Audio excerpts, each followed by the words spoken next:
السلام حبيباتي، وش حوالكم؟ ان شاء الله تكونوا كامل بألف خير. اليوم راح نشارك معكم وصفة جاتو الدمعة. جاتو سهل وبسيط ومقادير جد مضبوطة ويخرج لكم كمية كبيرة.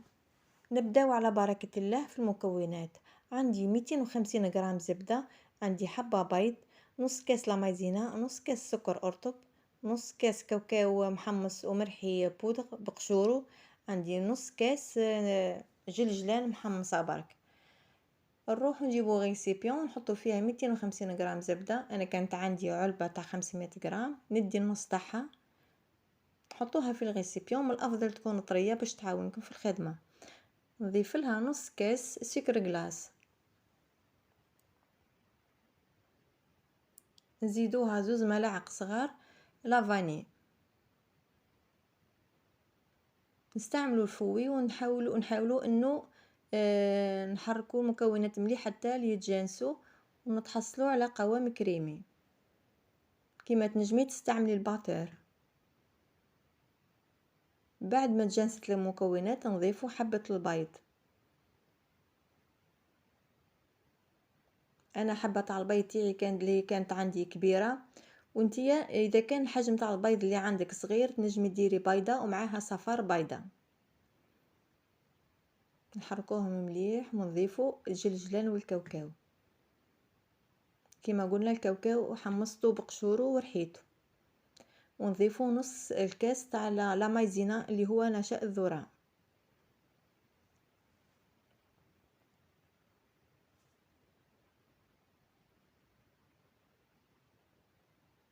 حاولوا نهبطوا ديما الخليط اللي يكون على الجوانب.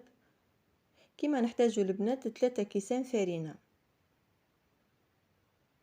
نديروا الكاس الاول تاع الفرينة ونضيف معاه كيس تاع الخميرة 10 غرامات، ونستعملوا الكاس الثاني.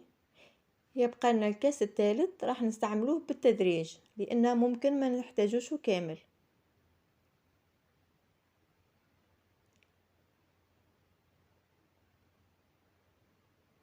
نحركوا مليح كما راكم تشوفوا مازالها طريه. راح نستعمل بالتدريج الكاس الثالث. انا ديت غير النص تاعو.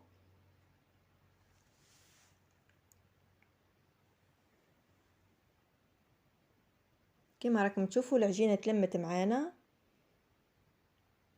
حبون تحصلوا على العجينه تكون شويه طريه. كما نعرفوا الكاوكاو يشيح العجين. هذا القوام اللي نحتاجوه. ما تديروهاش متماسكه ياسر. استعملنا غير نص الكاس. شوفوا كيف ما تتشكل معنا بكل سهوله. شوفوا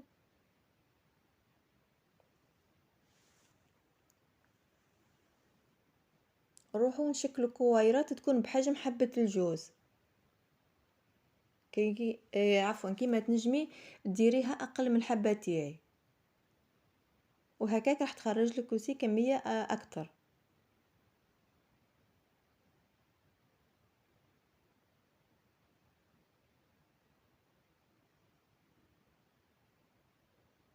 عندي درت بياض 3 بيضات، زدت عطرته بعطر الزهر. تنجمي تعوضي عطر الزهر بلا فاني. كميه من الكاوكاو محمص ومرحي خشين بقشوره، معاه كميه تاع الجلجلان محمصه وسي. نهزو كورية ونشكلوها على شكل دمعة.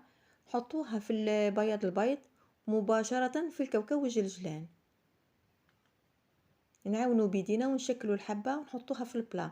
في الوقت هذا يكون الفور تاعنا قاعد يسخن على الأقل 10 دقائق قبل ما نحطو فيه البلا. كتشوفوا العجينة البنات شاحت معاكم، عاودوا طريوها في يديكم برك وحطوا وشكلوها. نعاود ندير معاكم حبة أخرى. شوفوا بنات كتشيح كيف ديروها بين يديكم برك. تعاود تذوب الزبدة وتطرى. حطوها في البياض ومن بعد نديروها في الكاوكاو والجلجلان.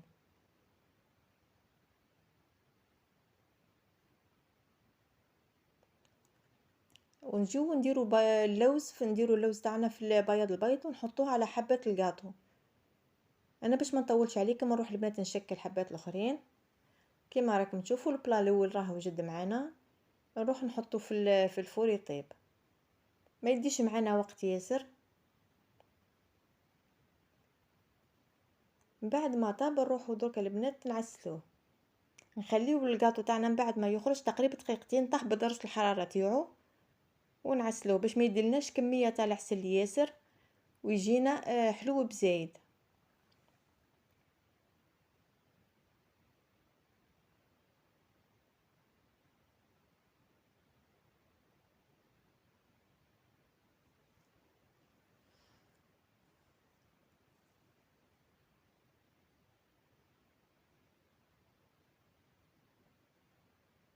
ندوهم دركا يسكطرو،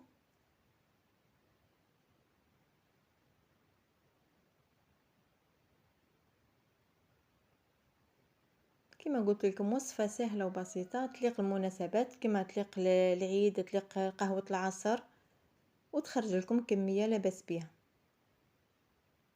هذه وصفتنا لنهار اليوم كما راكم تشوفوها في صحن التقديم. كما قلت لكم حبيباتي باش تخرج لكم كمية اكتر حاولوا تنقصوا في الحبة تاع العجين في الكريات هذوك. اتمنى وصفتنا لنهار اليوم عجبتكم ان شاء الله وتجربوها. نوريلكم انا الحبة كيف ما هي تجي طرية تذوب في الفم. اللي عجبتها وصفتنا لنهار اليوم تبارطاجيها حبيباتي وما تنساوناش بلايك وخليوا لنا كومنتير مليح. مع السلامة ونتلاقاو في وصفة جديدة. تحياتي.